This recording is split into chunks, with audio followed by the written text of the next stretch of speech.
शुरू करें जी। सभी गुरु भाई बहनों को प्रणाम है। आज काफ़ी दिनों बाद फेसबुक लाइव के माध्यम से साहब आप लोगों से बात करेंगे।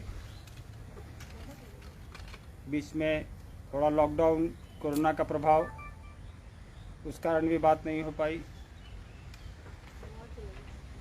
अभी साहब की तबीयत भी बहुत स्वस्थ नहीं है, पहले से कुछ ठीक है, लेकिन अस्वस्थता के बावजूद साहब ने अनुमति दी है कि आप लोगों से दो शब्द बात करेंगे। तो ध्यान से जो भी लोग जुड़ रहे वो सुनेंगे साहब की बातों को और लोगों तक भी इसको पहुंचाने का प्रयास करेंगे, क्योंकि काफ़ी दिनों बाद ये मौका मिला है साहब को लाइव सुनने का। कुछ प्रश्न आए हैं, जिज्ञासाएं आई हैं, साहब से हम लोग अनुरोध करेंगे कि उस पर कुछ जिज्ञासा का समाधान हो। और इसी के साथ मैं अनुमति चाहूँगा साहब से कि साहब की तरफ कैमरा घुमाया जाए। लाइए भाई।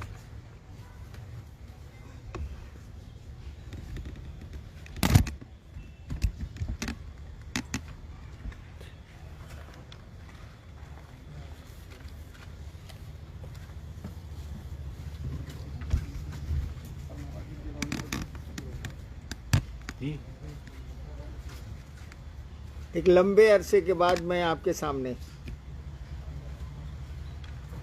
बीच में कोरोना का आतंक,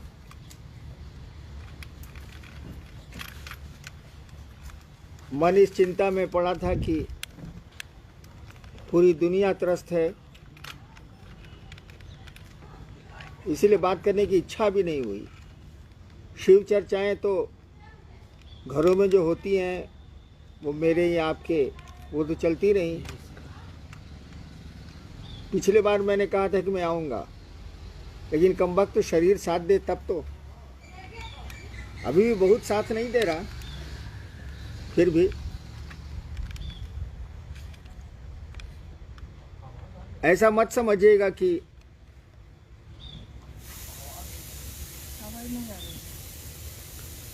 एकदम नहीं आ रही है।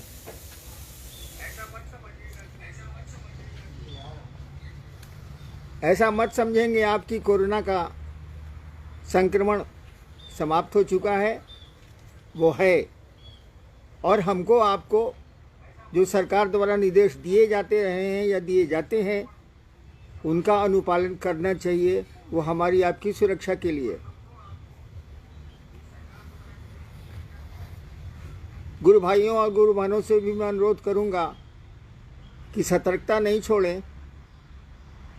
वो 2 गज की दूरी, मास्क है ज़रूरी, हाथों की सफाई ये आवश्यक है। शिव चर्चाएं होती रहेंगी, होंगी ही होंगी। हम आप रहें न रहें ये तो चलेगी। भगवान महादेव की चर्चा है, शिव की चर्चा है, ये तो अविरल है, चलती रहेगी। लेकिन अपनी सुरक्षा आवश्यक है। कोरोना में हमको आपको इसका ध्यान देना चाहिए और सरकार जो कहती है उसका अनुपालन करना चाहिए। क्षेत्रों से कुछ जिज्ञासाएं आई थी पिछले सप्ताह ही, जो मैं नहीं आ पाया, फिर कुछ आई हैं। मैं देखता हूं कि क्या जिज्ञासा आई है, मैंने देखा नहीं है।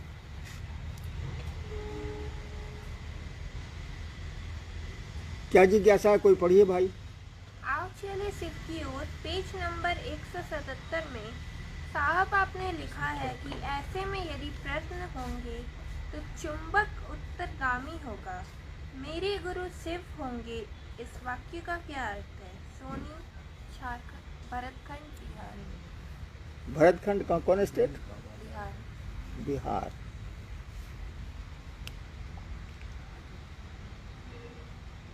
एक पुस्तक जो आई है आओ चलें शिव की ओर, उससे सवाल आया है। वो जो शुरू में लिखा गया है कि छोटा सा लोहा का टुकड़ा, विश्व का सबसे भारी चुंबक वो महादेव, वो शिव, अगर खींचना चाहेगा तो उस छोटे से लोहे के टुकड़े की क्या बिसात। अब कांटा रास्ते में पड़े, पत्थर पड़े, फूल मिले, उस लोहे के टुकड़े को तो जाना ही जाना। इधर चुंबक अपनी ओर खींच रहा है तो लोहे का टुकड़ा तो जाएगा ही, लौह खंड तो जाएगा ही।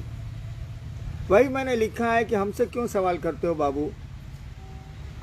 जो महादेव ने चाहा है वो मैंने किया है, कोशिश करता हूँ कि वो चाहते हैं वो करूँ, और मेरे पास कोई उपाय भी नहीं है।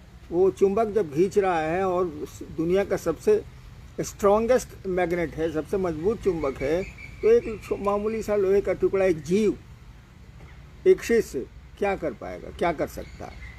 तो सवाल हमसे क्यों करते हो बाबू। अगर सवाल करना है तो चुंबक से करो, जो शिव रूपी चुंबक है शिव से करो।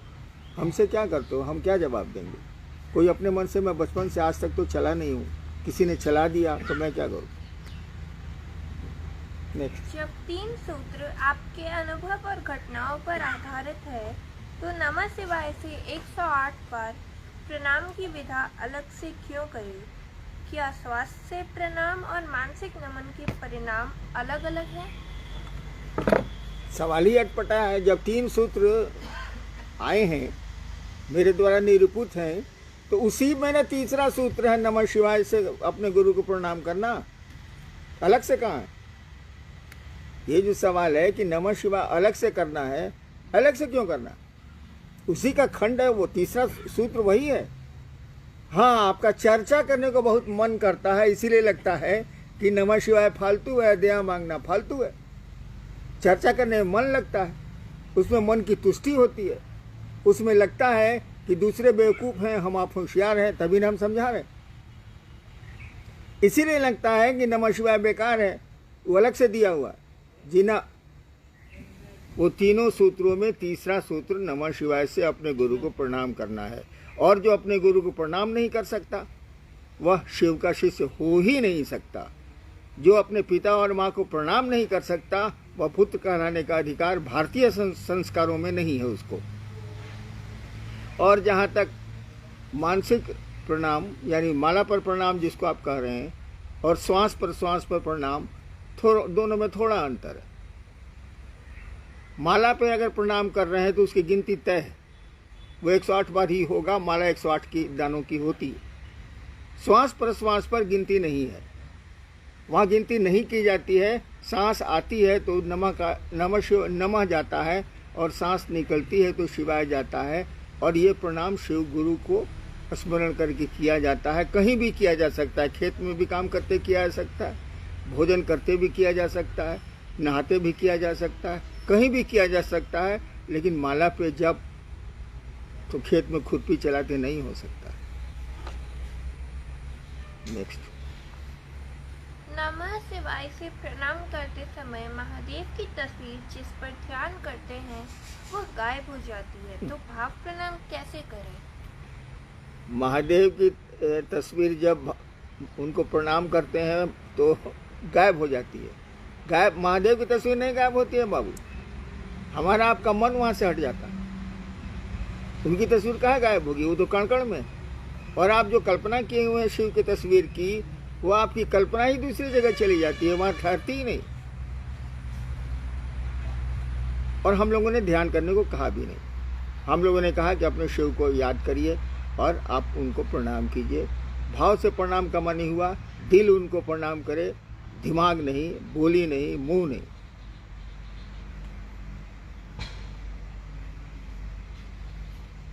आपने शिव को गुरु माना है,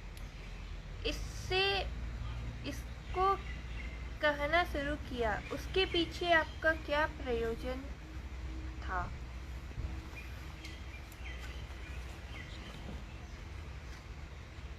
एक सवाल आया है, एक जिज्ञासा आई है।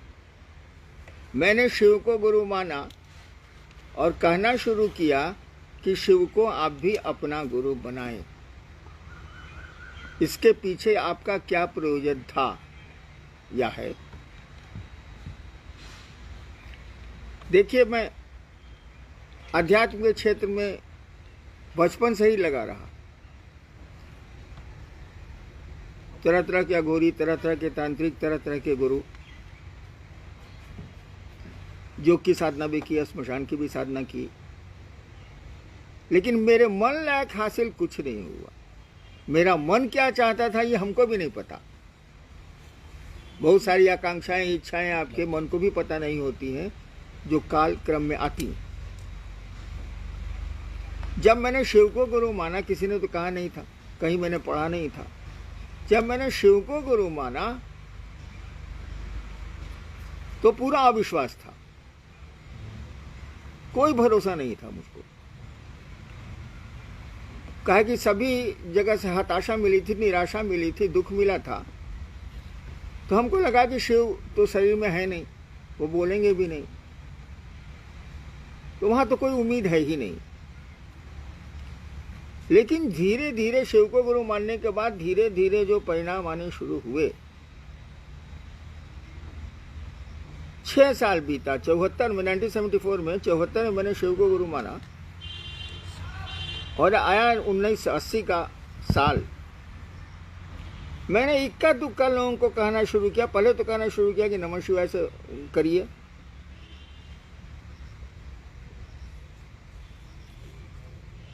दो साल के बाद 82 में जब मैं मधेपुरा में मजिस्ट्रेट था, तब मैंने कहना शुरू किया कि शिव को गुरु बनाइए।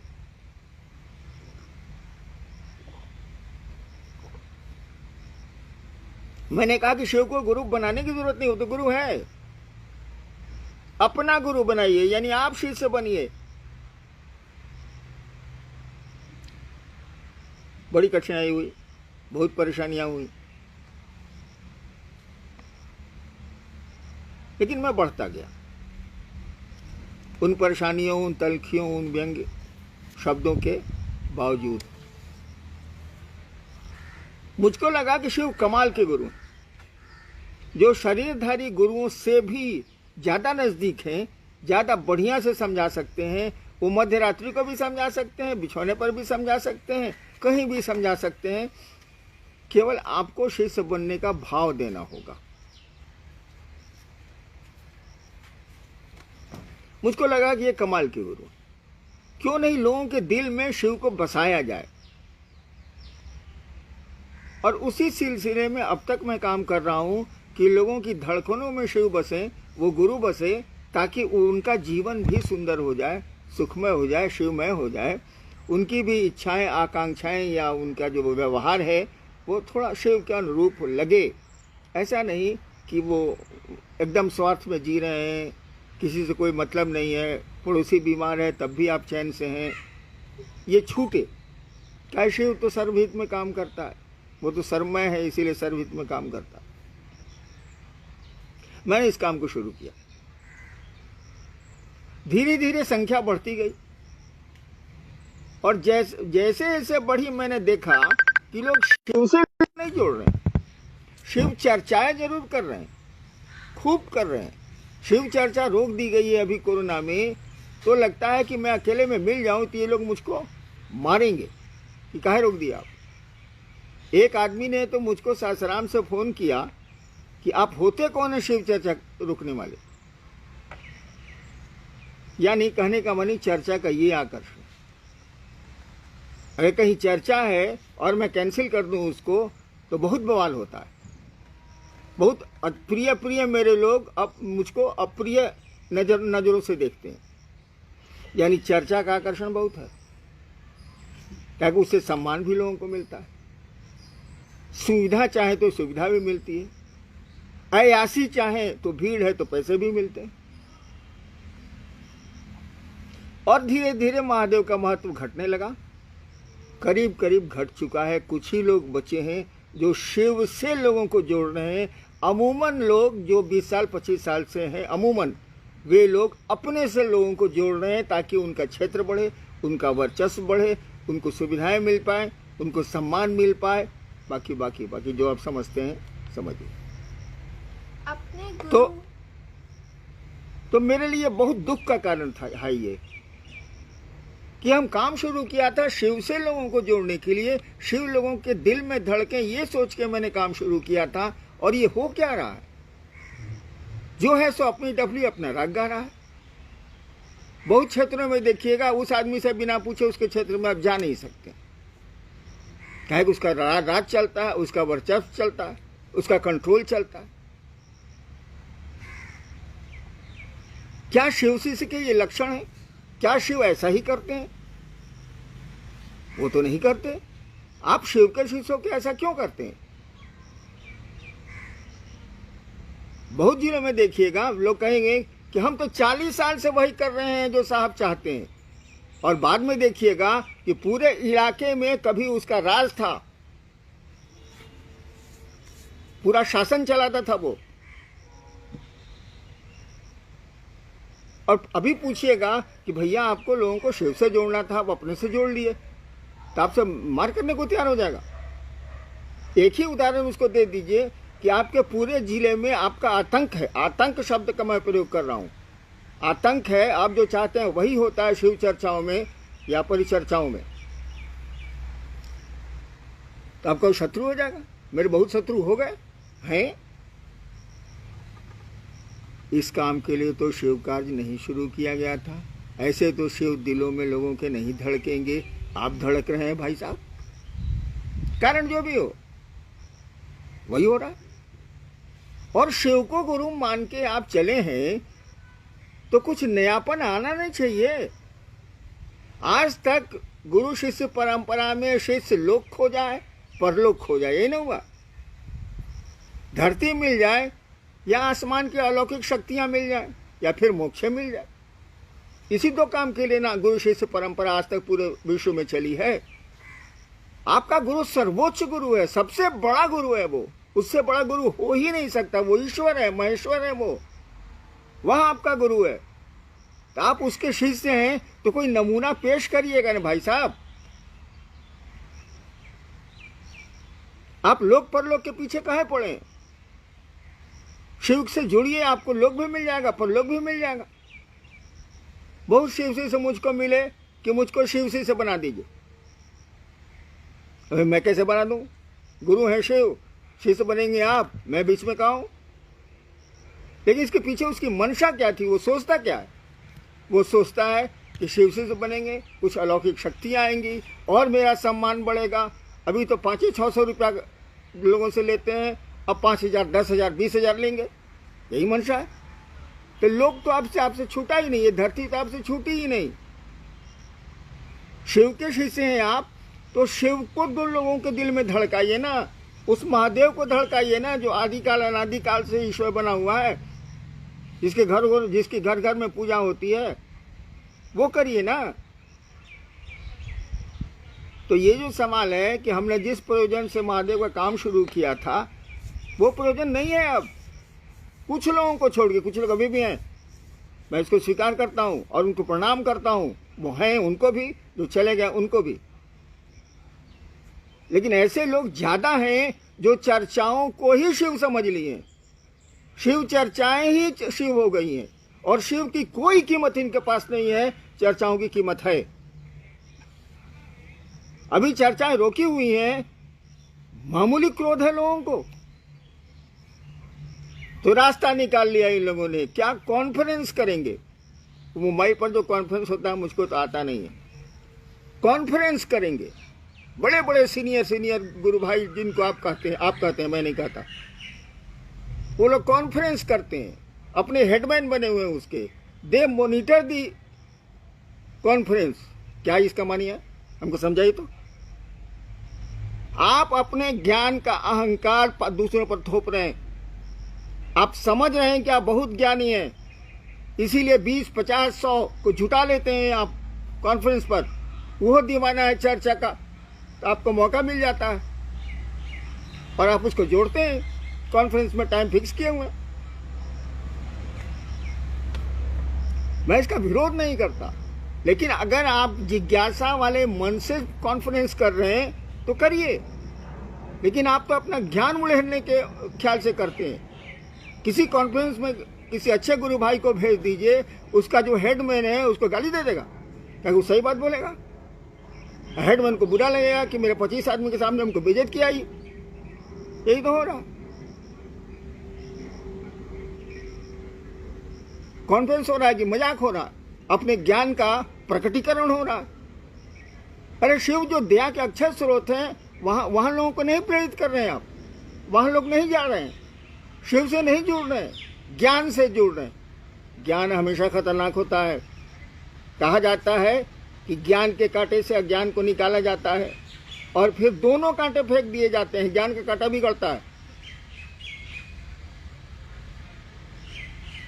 इस सवाल पर मैंने थोड़ा सा कड़ा बोल दिया, माफ़ी चाहता हूँ, क्योंकि अब तो मैं मरने वाला हूँ। आप गुस्सा करके भी हमको ज़्यादा क्या कर सकते हैं, मरने वाले को फिर तो मारिएगा नहीं। लेकिन मैं बोलूँगा जरूर, मैं कहूँगा जरूर। और महादेव की दया हुई तो कुछ अच्छे लोगों में शिव व्यक्त होंगे, तब क्या कीजिएगा। अभी तो मैं अकेला हूँ, लेकिन अकेला रहूँगा नहीं मैं। जो लोग आएंगे और आपको कहेंगे कि आप गलत कर रहे हैं, अपने ज्ञान का प्रकटीकरण कर रहे हैं, अपने ज्ञान के अहंकार का प्रदर्शन कर रहे हैं, आप वो कॉन्फ्रेंस में करें या चर्चा में करें आप, और कुछ नहीं है ये। चलिए और सवाल है। अपने गुरु के प्रति कृतज्ञता शामिल करने से क्या तीनों सूत्र सहायक हैं? एक सवाल आया है कि क्या अपने गुरु के प्रति कृतज्ञता, यानी गुरु दक्षिणा का मानी होता है कृतज्ञता गुरु के प्रति, कृतज्ञता प्रदर्शित करने में ये तीनों सूत्र सहायक हैं। देखिए, तीनों सूत्र अगर अपने लिए किए जा रहे हैं तो ये कृतज्ञता नहीं है। जैसे मैं कर रहा हूं, मेरा बच्चा बीमार है, गलत नहीं है, इसको गलत नहीं समझिएगा। मेरा परिवार में कोई आदमी अस्वस्थ है, मैं महादेव से दया मांग रहा हूं, ये गलत नहीं है। लेकिन ये कृतज्ञता नहीं है, यह व्यक्तिगत जरूरत है, इसीलिए मांगा जा रहा है। कुछ लोग तो जरूरत के लिए मांगते हैं गुरु से दया, कुछ लोग फुटानी के लिए मांगते हैं। तो फुटानी को तो काट दीजिए, उसका मैं विरोधी हूँ। जरूरत के लिए मांगते हैं, मैं इसका विरोधी नहीं हूँ। आदमी करेगा क्या? अगर अपने लिए मांगा जा रहा है, तीनों सूत्र किया जा रहा है, तो ये कृतज्ञता नहीं, ये गुरु दक्षिणा नहीं। अगर शिव के लिए तीनों सूत्र किए जा रहे हैं तो ये गुरु दक्षिणा। महादेव लोगों के दिलों में धड़के, महादेव की ऐसी दया हो कि लोगों के दिल में शिव बसे। क्या कि अभी शिव दिलों में बसे नहीं, हमारे आपके नहीं बसे हैं, तो बेचारी जनता क्या करेगी। वो दिलों में बसे, तब ये गुरु दक्षिणा, तब ये कृतज्ञता है। अगर शिव के लिए आप तीनों सूत्र कर रहे हैं, उनके लिए दया मांग रहे हैं, यानी आप भी शिव से जुड़िएगा, दूसरों को जोड़िएगा, उनके लिए कर रहे हैं। शिव से कोई जुड़ेगा तो शिव के लिए जुड़ेगा। गुरु चर्चा कर रहे हैं, इसीलिए कोई शिव से जुड़े।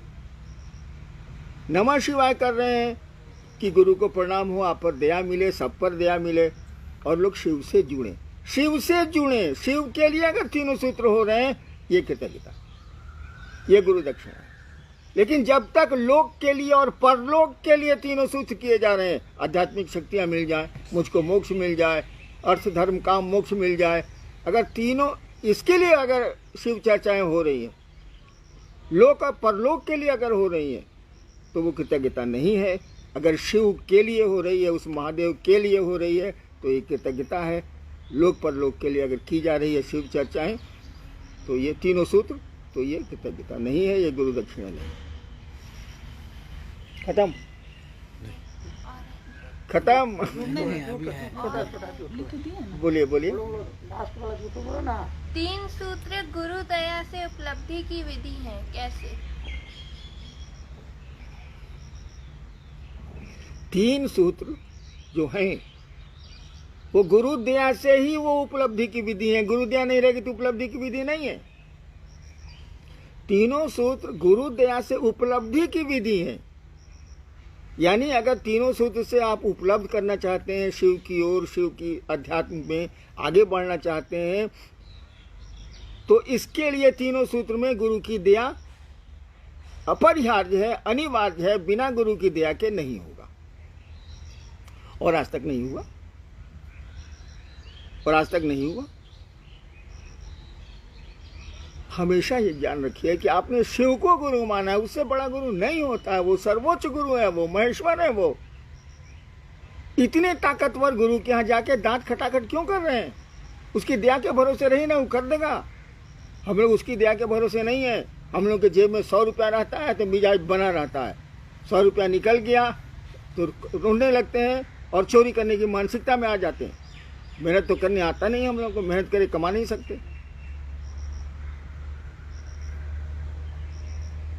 तो तीनों सूत्र में गुरु की दया ही उपलब्धि का कारण है, उपलब्धि की विधि है। तीनों सूत्र अगर गुरु की दया के अभाव में हो रहे हैं, कोई मानी नहीं है, आप झूठ मूठ तीनों सूत्र कर रहे हैं। सभी शिष्य पूछ रहे हैं कि आपकी तबीयत कैसी है। सभी पूछ रहे हैं मेरी तबीयत कैसी है। कितनी बार कहूं मैं, हमेशा कहता रहा हूं कि मैं बचपन से मेरे पिता के पास गाड़ी थी, वो पुरानी जीप थी, वो पुरानी कार थी अंग्रेजों की छोड़ी हुई, और हम लोग रोज उसमें रिपेयर करते थे और रोज चलते थे। बच्चे थे लेकिन हम लोग रोज रिपेयर कर रहे थे। कभी सेल्फ बना रहे हैं, कभी सिग्नल बना रहे हैं, कभी हेडलाइट बना रहे हैं, कभी कार्बोरेटर खोल रहे हैं, कभी एसी पंप खोल रहे हैं, कभी साइलेंसर छला अलग हो गया तो उसको जोड़ रहे हैं। रोज बनाते थे और उससे काम लायक चल लेते थे हम लोग। कभी टंकी में छेद हो जाए। एक बार जमुई से मैं जा रहा था धनबाद, टंकी में सारा पत्थर लग गया, रास्ते भर अब टंकी में पेट्रोल छूट गया, और उस समय पेट्रोल पंप भी थे 100 किलोमीटर पर, भारी फेरा हुआ। तो पुरान गाड़ी है बाबू, कभी इधर कसते हैं तो उधर खुल जाता है, उधर कसते हैं तो इधर खुल जाता है। वो कहा नहीं था एक बार कि हॉर्न गाड़ी का बजना चाहिए, साला बजबे नहीं करता है। गाड़ियाँ कहती है हट नत चिप देव, हट नत चिप देव, गाड़ियाँ बोलती है, साली हॉर्न को जरूरत नहीं बोलने का। यही पुरान गाड़ी का मेरा हाल है। हाल क्या पूछते हो यार, पका आम हवा का हल्का झोंका और वो जमीन पे। चलो सबको प्रणाम।